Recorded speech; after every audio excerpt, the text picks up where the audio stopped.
Picture this. It's 6 a.m. on a Monday morning in a bustling metropolis. Your smartphone alarm shatters the silence, pulling you from the remnants of a dream where you were lounging on a tropical beach, free from deadlines and bosses. You groan, roll over, and force yourself upright. This is the ritual you've perfected over the last decade at your corporate job. Your annual salary now sits comfortably at $95,000. To outsiders, you've achieved the American dream. Your LinkedIn profile gleams with endorsements, and family gatherings buzz with pride. Yet, as you brew your morning coffee and glance at your banking app, a familiar dread settles in. Your account balance teeters perilously close to zero. True financial freedom? It feels like a mirage. This, my friends, is the Paycheck Prison, an invisible cage designed to keep you productive, compliant, and perpetually dependent. In this exploration, we'll dissect its architecture and equip you with a detailed blueprint for escape. Let's dive in. Nearly 40% of Americans couldn't cover a $400 emergency expense without borrowing. This isn't just about poverty, it's about relative dependency. Meet Jordan, a 38-year-old software engineer in Seattle earning $120,000 annually.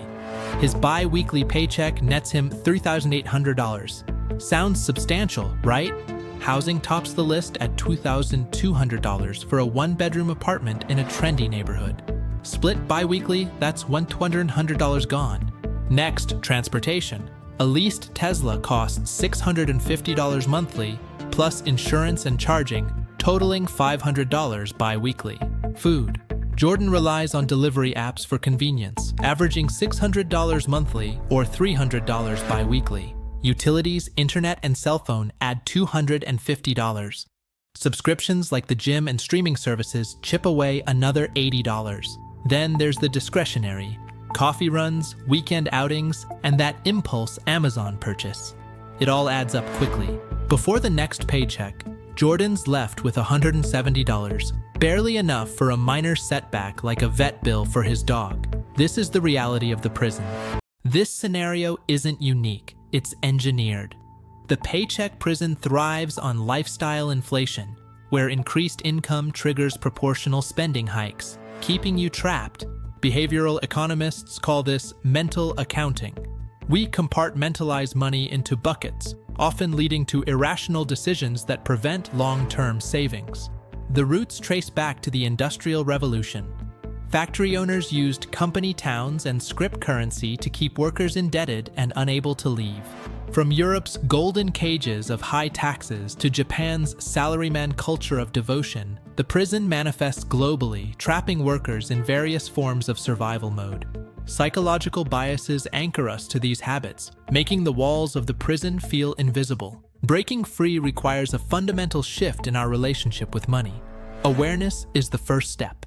Psychologically, the prison exploits human flaws masterfully. We fear losses more than we value gains, making us cling to secure jobs despite stagnation. Social comparison theory drives us to match peers' lifestyles via Instagram-fueled envy. We lease things we don't need, rationalizing it as necessary. Anchoring bias locks us into spending patterns, while credit cards offer rewards that encourage debt. Interest rates turn it into a perpetual chain. Consider Elena, a teacher. A promotion adds income, but lifestyle creep, a kitchen remodel or a big trip, leaves her deeper in debt and more reliant on her job. But escape is possible. The Paycheck Prison has cracks. Our blueprint starts with awareness, then action. Phase 1, the financial audit. Track every expense for 90 days. Identify leaks, like unused subscriptions, to free up cash instantly. Then, adopt the 50-30-20 rule. Phase 3. Build your moat. Aim for 3 to 6 months of expenses in a high-yield account. This is your protection against job loss. Finally, eliminate debt. Use the snowball method to build momentum. Aggressive payments turn a 20-year chain into a 3-year exit. It's time to break the chains and reclaim your future. Start today and build the life you deserve. Phase 5. Income diversification. Don't rely on one stream. Side hustles. Freelance on Upwork, drive for Uber, or monetize hobbies like Elena's tutoring, which adds $500 a month. Passive income.